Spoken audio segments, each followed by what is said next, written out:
tiap-tiap hari. Haleluya. Haleluya.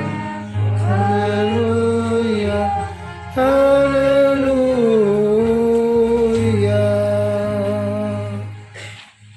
Shalom. Shalom. Keluargaku yang diberkati dalam Tuhan Yesus Kristus. Kebangkitan Kristus bawa harapan dan perubahan. Kebangkitan Kristus bawa harapan dan perubahan. Pernahkah kita mendengar sebuah pernyataan menarik dari Plato yang bilang begini? Kita manusia ini makhluk yang aneh. Kenapa kita manusia ini makhluk yang aneh? Kita ini punya otak, tapi kadang kita melakukan sesuatu di luar logika otak kita. Jadi kita ini adalah makhluk yang aneh. Ada banyak bukti yang bisa menceritakan bagaimana kita punya otak, tapi kadang kita melakukan sesuatu di luar logika otak kita. Misalnya, sampai di abad ini, ada kecenderungan manusia-manusia yang mencari Tuhan dan menganggap bahwa Tuhan itu ada dalam kuburan. Tuhan itu ada di kubur. Pembuktiannya adalah, coba kita lihat dalam hidup bersama. Kalau ada orang yang mau nikah, bapak dan mamanya telah tiada, mereka pergi ke kubur orang tua yang telah mati. Mereka berdoa di kubur itu, minta doa restu dari bapa dan mama yang telah mati, supaya bisa melancarkan pernikahan mereka. Bahkan yang paling sering terjadi, kalau ada musim tes CPNS, ada orang yang pergi ke kuburan orang tertentu, pergi ke sana dan bertanya kunci jawaban tes CPNS. Bayangkan orang pergi tanya di kuburan. Kalau ada orang yang mau balas dendam dengan orang yang menyakiti hati mereka, orang bisa juga pergi ke kuburan, cari pertolongan dari orang-orang yang sudah meninggal. Di kubur, orang bisa minta ini dan itu. Coba kita renungkan fakta ini. Kenapa demikian?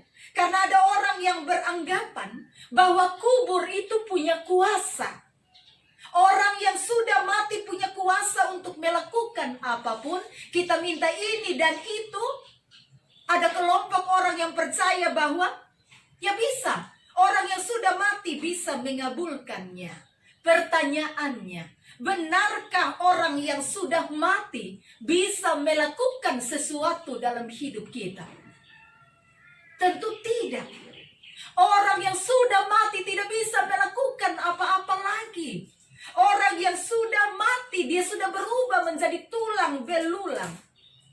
Benar ungkapan yang menyatakan, mengenang orang yang sudah mati itu boleh. Silakan mengenang kerabat kita, keluarga kita, orang tua kita yang telah mati. Tapi minta ini dan itu dikubur, jangan. Sekali lagi, mengenang orang yang telah mati boleh, silakan. Tapi minta ini dan itu dikubur, jangan. Karena yang seharusnya terjadi dalam perjalanan hidup orang Kristen, hati kita, iman kita tidak tertuju pada kuburan, tapi tertuju kepada Yesus yang bangkit, Yesus yang hidup, yang sanggup melakukan apapun bagi kita. Ya, di dunia ini, keluargaku, ada banyak tokoh yang meninggal, mulai dari tokoh terkenal sampai orang biasa. Tetapi ketika kita mengikut Yesus, waktu kita mengikut Yesus melewati catatan firman Tuhan dalam Alkitab, kita akan menemukan kalimat yang luar biasa dalam nats pembimbing tadi di dalam Injil Lukas pasal 24 ayat 5 sampai 6. Mengapa engkau mencari orang yang hidup di tengah-tengah orang yang mati? Pertanyaan ini penting karena Yesus tidak akan kita temukan dalam kuburan. Tidak ada di dalam kubur karena Yesus sudah bangkit.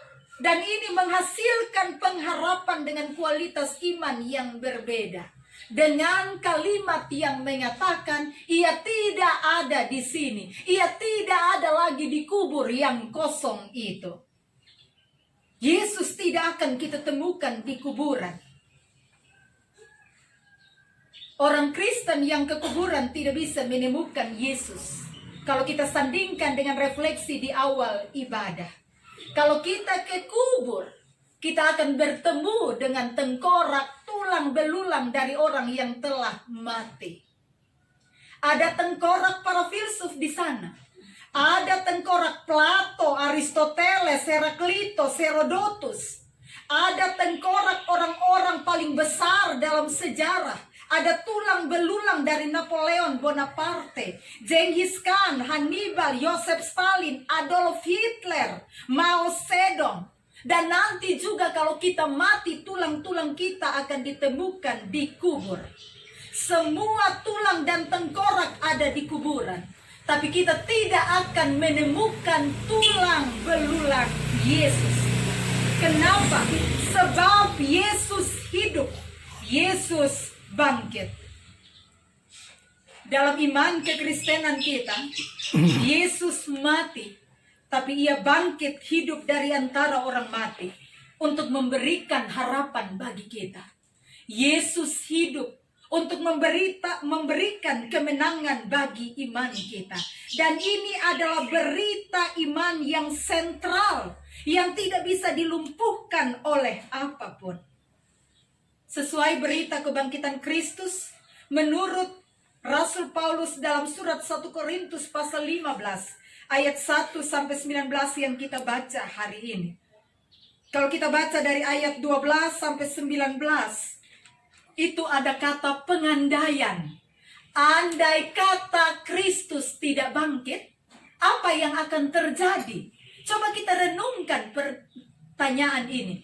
Andai kata Yesus tidak bangkit, apa yang akan terjadi?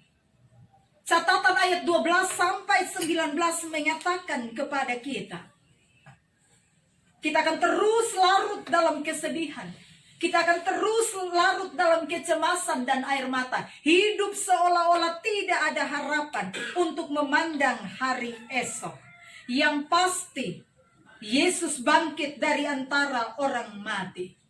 Saya akan sampaikan di sini betapa mengerikan konsekuensi yang ada apabila Kristus tidak bangkit. Ada dua konsekuensi.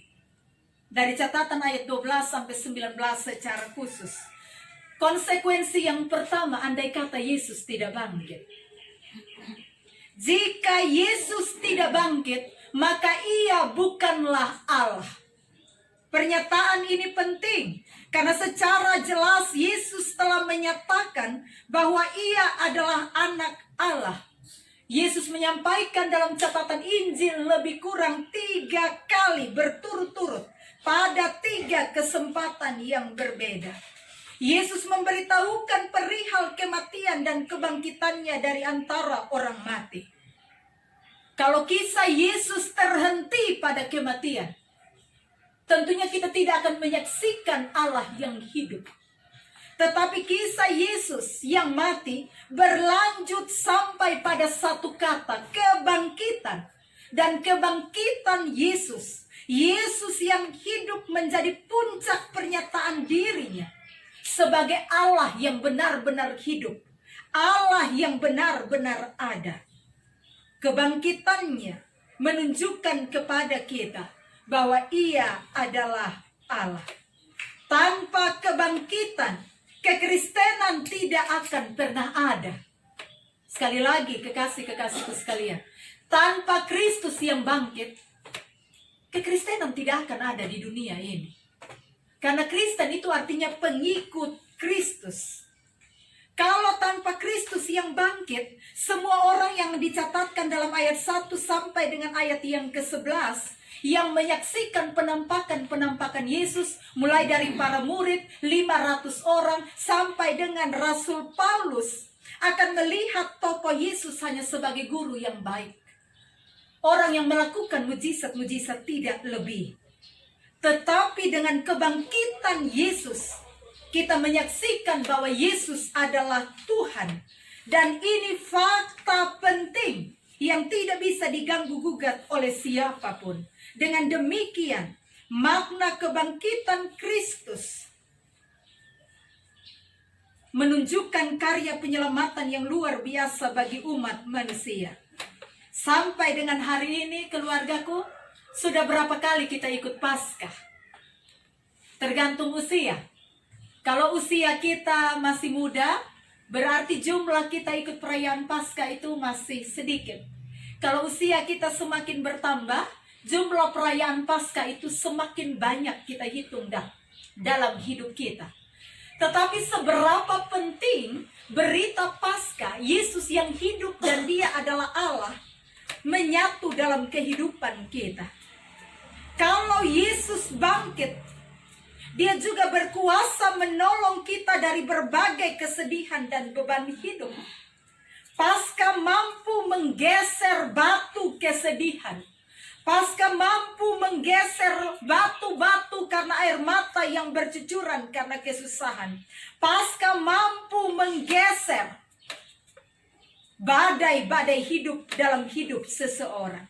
Asalkan kita tidak menutup mata iman kita tertuju pada Yesus yang bangkit.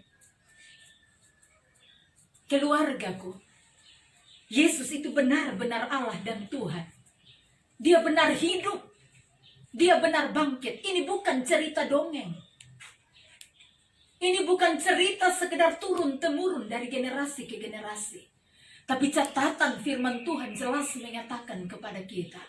Fakta dalam sejarah iman kita. Yesus benar Tuhan. Yesus benar Allah. Sebab Dia hidup. Sebab Dia bangkit. Percayakah kita? Amin. Amin. Kita harus yakin itu. Hal berikut konsekuensi kedua. Jika Yesus tidak bangkit, ketumpung iman ini sia-sia adanya. Sia-sia. 1 Korintus 15 ayat 14 bilang, kalau Yesus Kristus tidak bangkit, iman itu sia-sia. Pengabaran Injil dari satu tempat ke tempat lain sia-sia. Seluruh pekabaran Injil Rasul Paulus sia-sia. Artinya iman, kepercayaan, pemberitaan kebangkitan tubuh tidak akan pernah bisa dipisahkan dengan kebenaran kebangkitan Yesus. Kebangkitan Kristus itu dasar pondasi iman yang menentukan kepercayaan dan pemberitaan kita. Jika Yesus tidak bangkit, tidak perlu jadi orang Kristen. Karena intinya di situ, Dia hidup dulu. Baru muncul pemberitaan-pemberitaan bahwa Dia benar-benar Allah. Jika Yesus tidak bangkit, tidak perlu mengabarkan Injil seperti ini.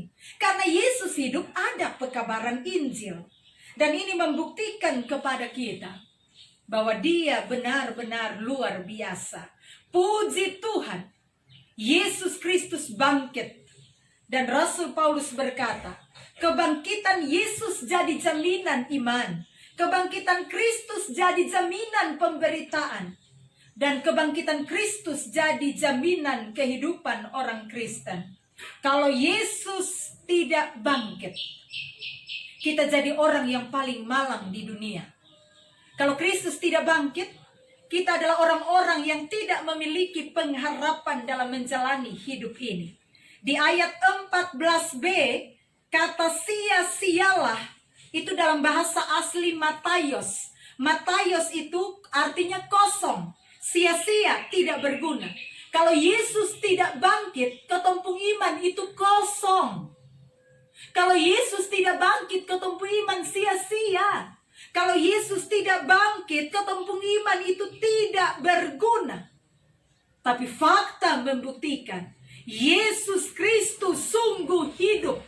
Yesus Kristus benar-benar bangkit. Sebab Yesus hidup, iman kita bukan iman yang kosong. Sebab Yesus hidup, iman kita bukan iman yang sia-sia. Keluargaku adalah sebuah kerugian kalau kita tidak meletakkan perjalanan hidup dan iman kita dalam Kristus yang bangkit. Karena di dalam Kristus yang bangkit, hidup kita bukanlah menjadi orang yang malang dan tidak berpengharapan. Hal terakhir yang mau saya sampaikan dari bagian firman Tuhan, 1 Korintus pasal 15 ayat 1 sampai 19.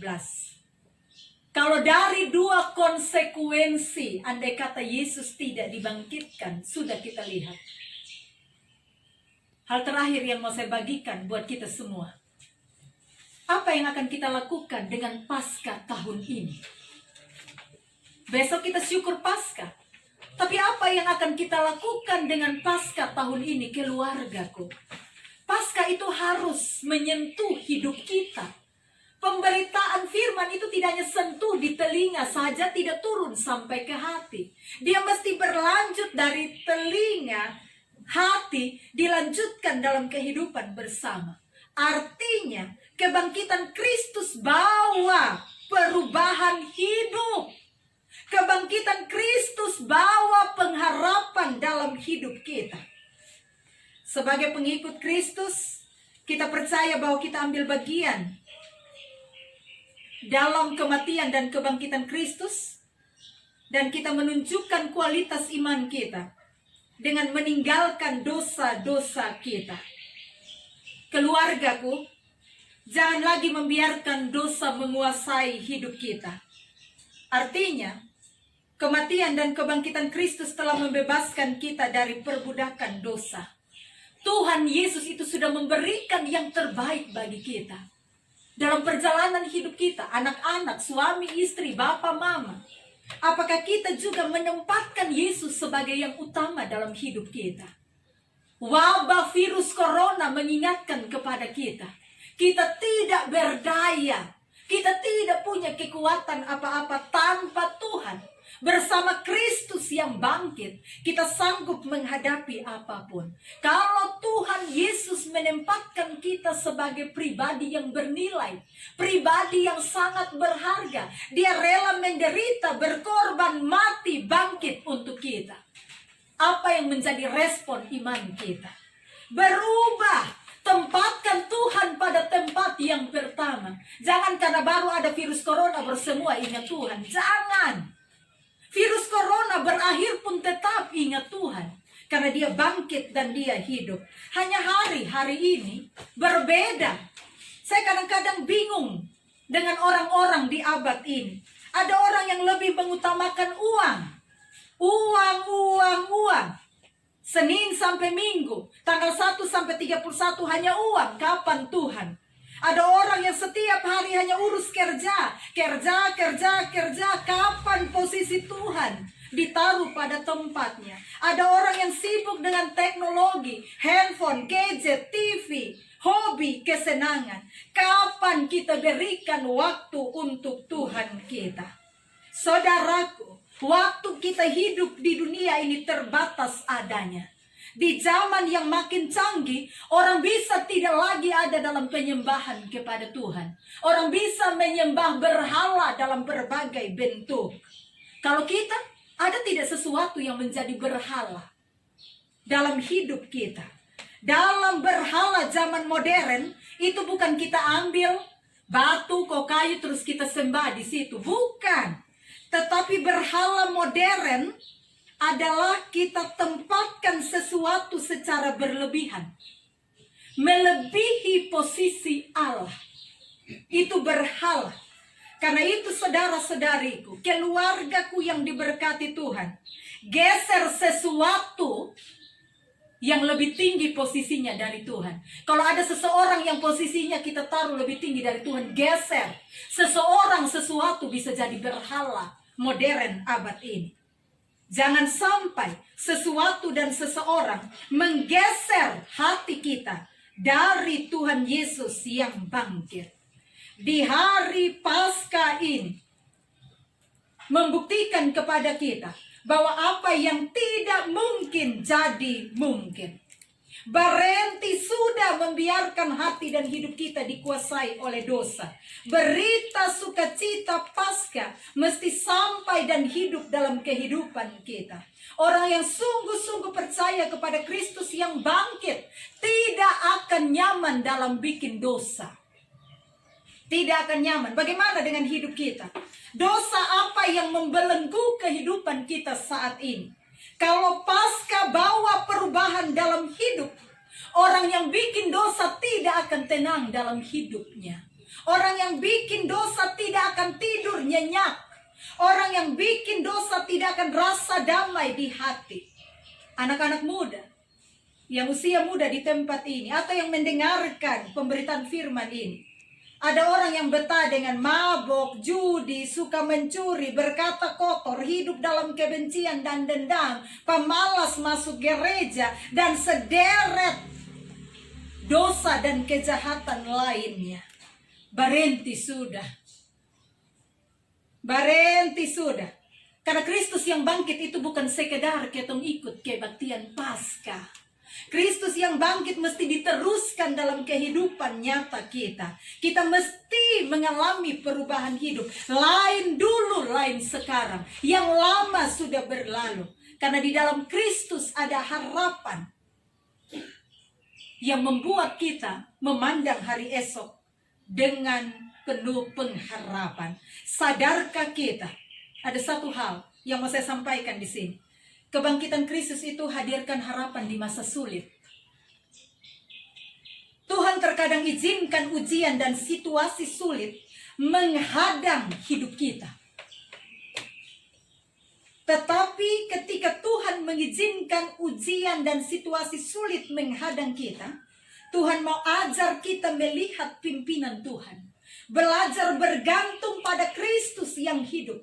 Supaya iman kita makin dewasa. Jangan usia sudah dewasa tapi iman masih anak-anak. Jangan. Tuhan memproses kita lewat kesukaran dan kesulitan hidup. Seorang Kristen yang makin rohani bukan artinya hidupnya nyaman dan lancar. Tidak. Apa yang sementara membuat keluargaku cemas hari ini? Apa yang sementara bikin kita susah hati hari ini? Apa yang sementara bikin ketong takut dan menangis hari ini? COVID-19 mengganggu pikiran kita, mengganggu aktivitas keseharian kita. Takut, cemas. Ketong tata dengan baik. Tapi arahkan iman kita kepada Tuhan Yesus yang memberikan harapan bahwa badai COVID-19 pasti berlalu. Badai pribadi hidup kita pasti berlalu. Badai anak-anak kita pasti berlalu. Badai yang dialami oleh keluarga-keluarga pasti berlalu. Berhenti dengan bertanya kepada Tuhan, kapan Tuhan pulihkan keluargaku? Kapan beta pun sakit sembuh? Kapan beta dapat pekerjaan? Kapan beta dapat pasangan hidup? Kapan beta pun pergumulan hidup berakhir? Kapan ancaman virus corona berakhir? Kapan, dan kapan? Ketika kita memandang Kristus yang bangkit, badai pribadi, keluarga, bahkan dunia karena ancaman virus corona sanggup dilalukan oleh Tuhan. Berakhir karena pertolongan Tuhan. Apa arti firman Tuhan ini bagi kita? Keluargaku, sekalipun sulit dalam hidup ini, dengan berbagai pengalaman hidup, di dalam Kristus yang bangkit, kita punya pengharapan.